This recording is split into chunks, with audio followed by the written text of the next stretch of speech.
Welcome to your friends Step for Special. Today in this video we will discuss DED paper 9 playway method. आइए इसके बारे में जानते हैं कि किस प्रकार यह स्पेशल एजुकेशन में हेल्पफुल है।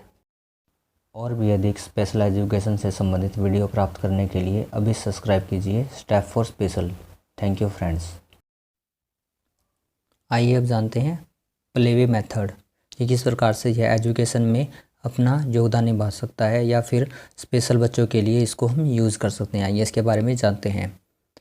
प्लेवे टर्म सबसे पहले कॉल्डवेल कॉक के द्वारा प्रयोग किया गया। अब यहाँ पर भी जो इसका नाम दिया गया है, जो इसके रिसर्चर हैं, फाउंडर हैं इसके, उसके बारे में हमें नोट करना चाहिए ताकि एग्ज़ाम में इसको हम अच्छे से राइट डाउन कर सके। ये यहाँ पर बहुत हेल्पफुल रहेगा। आइए इसमें आगे जानते हैं। इन्होंने लड़कों के एक समूह को इंग्लिश टीचिंग के लिए इसका प्रयोग किया था। इनका मानना था कि किसी भी व्यक्ति को प्रशिक्षित करने के लिए खेल सबसे बढ़िया तरीका है। इन्होंने कहा कि स्कूली शिक्षा को थोड़ी रोचक होनी चाहिए, थोड़ी व्यवहारिक और कुछ ऐसे अभ्यास जो बच्चे के शारीरिक व मानसिक क्रिया केंद्रित हो। अब यहाँ पर इन्होंने बताया कि बच्चों के लिए इस प्रकार से क्रियाएं करवानी चाहिए जो बच्चों के लिए शारीरिक और मानसिक विकास के लिए सहायक हो सके और बच्चा शिक्षा भी आसानी से प्राप्त कर सके। इन्होंने स्कूली शिक्षा को रोचक बनाने के लिए खेल विधि का प्रयोग किया था, जिससे बच्चे शिक्षा से भागे ना और वो अच्छे से शिक्षा ग्रहण कर सके। और इसका प्रयोग इन्होंने इंग्लिश टीचिंग के दौरान कुछ बच्चों के ग्रुप पर किया था, जिसके लिए इन्होंने बहुत अच्छे से उसका जो रिजल्ट है प्राप्त किया और पाया कि बच्चे जो खेल विधि है उसके थ्रू अच्छे से सीख सकते हैं। आइए इसके बारे में आगे जानते हैं।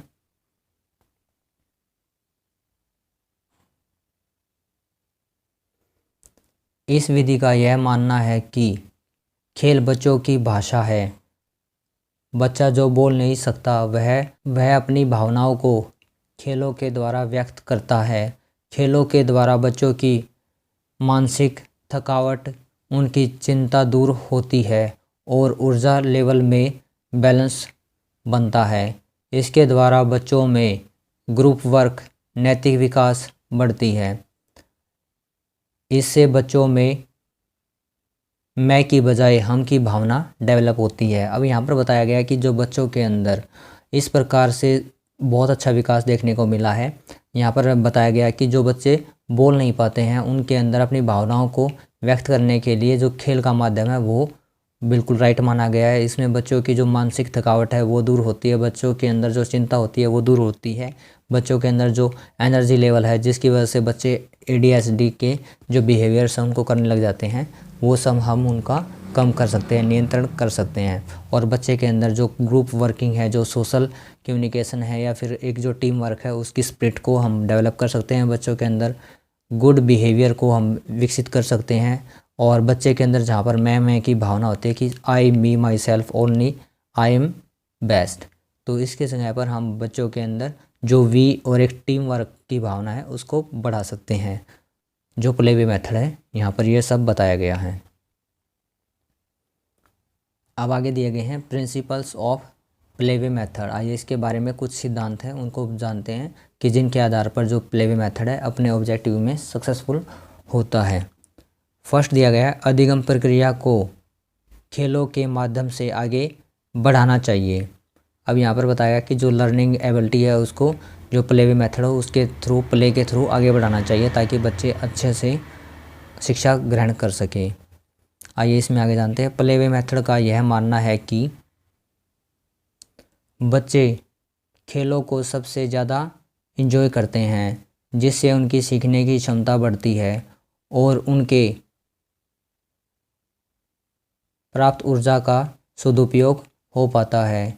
इसलिए खेल के द्वारा बच्चों को सिखाने पर जोर दिया जाता है। अब यहाँ पर बताया गया है कि जो बच्चे हैं, हर एक बच्चा जो खेलना है उसको पसंद करता है, खेलने को पसंद करता है, और जो खेल के थ्रू हम बच्चे की जो क्षमता है, एनर्जी है, उसको यूटिलाइज करके एक अच्छे से उसकी जो शिक्षा है उसके अंदर उसका यूज़ करके बच्चे के ज्ञान में वृद्धि कर सकते हैं।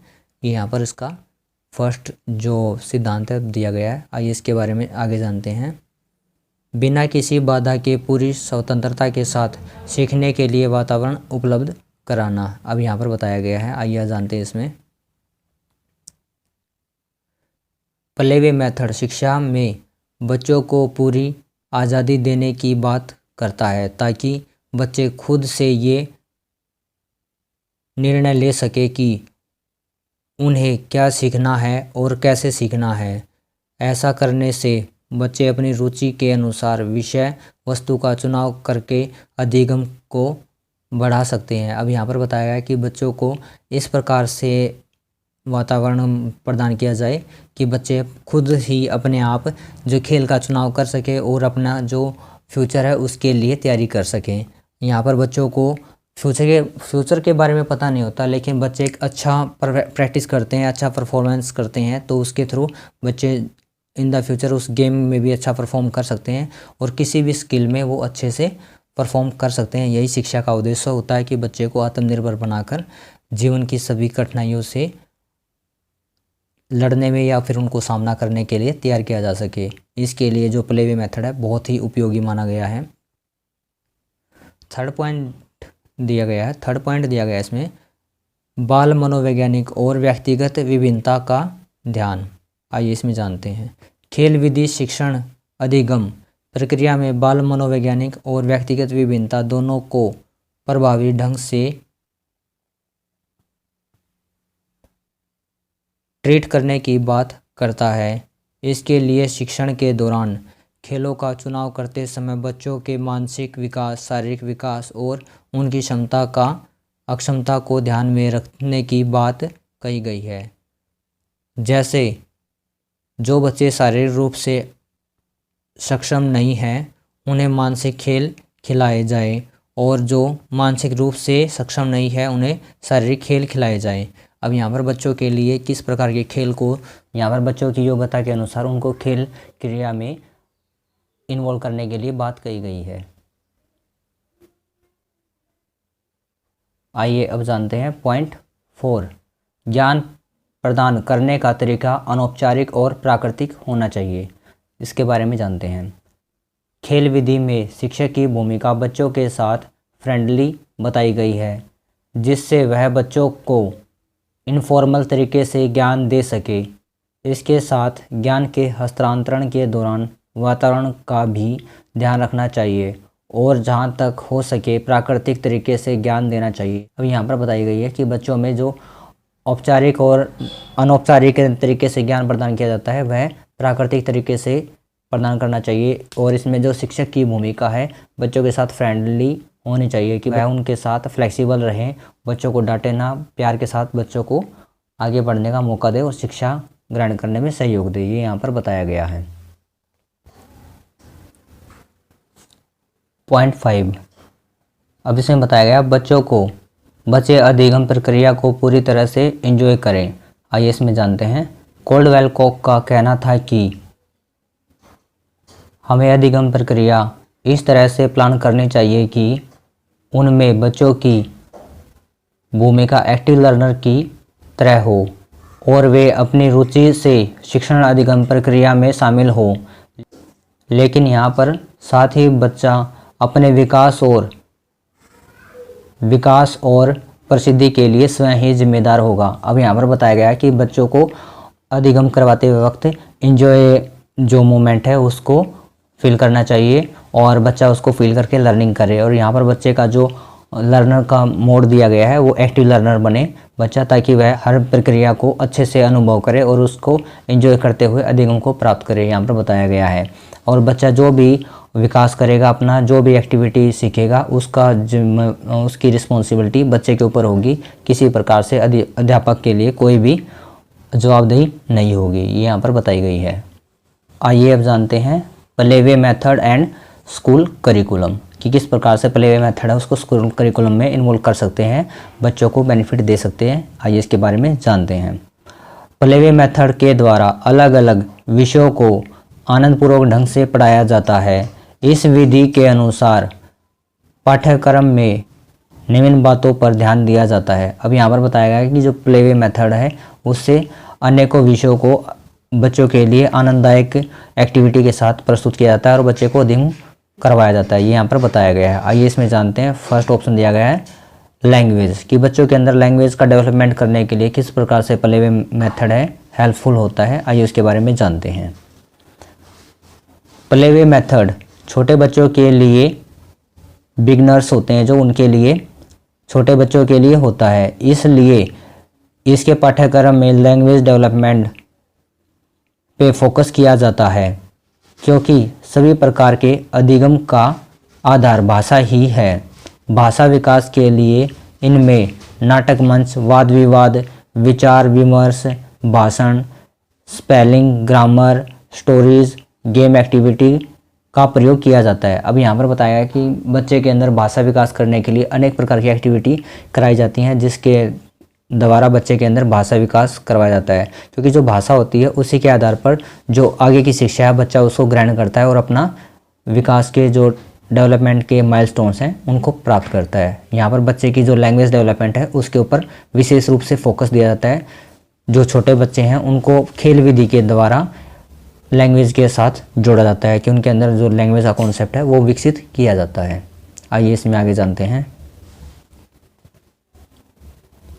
अब दिया गया है मैथमेटिक्स। साक्षरता कौशल के तहत रीडिंग, राइटिंग और मैथमेटिक्स स्किल्स, जो 3R का जो कॉन्सेप्ट दिया गया था उसके बारे में बात कर रहे हैं यहाँ पर। बिना साक्षरता कौशल के विषय के आगे की शिक्षा पूरी नहीं हो सकती, आगे की शिक्षा पूरी नहीं हो सकती, ये यहाँ पर बताया गया है। प्ले वे मेथड में स्किल मैथमेटिक्स डेवलपमेंट के लिए रियल स्टिमुलेशन कंटिन्यू व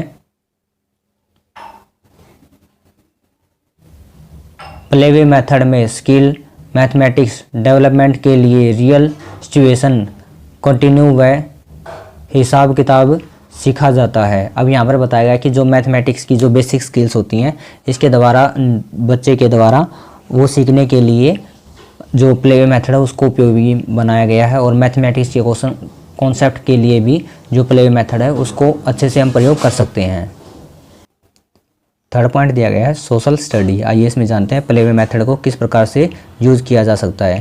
प्ले वे मेथड के द्वारा सोशल स्टडी पढ़ाने के लिए बहुत से प्ले डिवाइस हैं जिनका प्रयोग हम कर सकते हैं, जैसे models, drama project like our foods, means of community visits etc। अब यहाँ पर दिया गया है कि जो सोशल स्टडी है उसको सिखाने के लिए किस प्रकार से जो प्ले वे मेथड है और डिवाइस है उनको हम यूज़ करके बच्चों को शिक्षा प्रदान कर सकते हैं।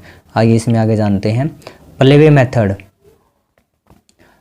मेथड छोटी क्लास के लिए जितना प्रभावी होता है बड़ी क्लास के लिए इतना प्रभावी नहीं होता, क्योंकि सारे टॉपिक्स प्ले वे मेथड के द्वारा नहीं पढ़ाए जा सकते। जैसे बड़ी क्लासेस में करिकुलम ब्रॉड होने की वजह से समय पर पूरा नहीं किया जा सकता।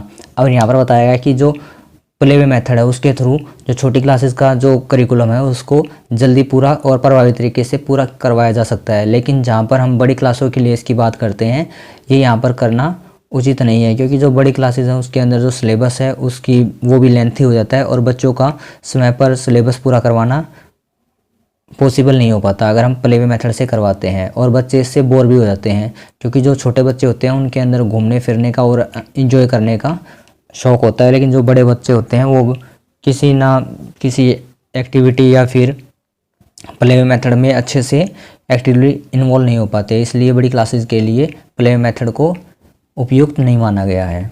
ये सब हमने यहाँ पर पढ़े हैं कि जो मेथड्स थे उनके थ्रू किस प्रकार से बच्चे को एजुकेशन दी जा सकती है, और प्ले वे मेथड किस प्रकार से विशेष शिक्षा में भी एक महत्वपूर्ण योगदान निभा सकता है बच्चों को एजुकेशन देने में, ये यहाँ पर विशेषकर बताया गया है।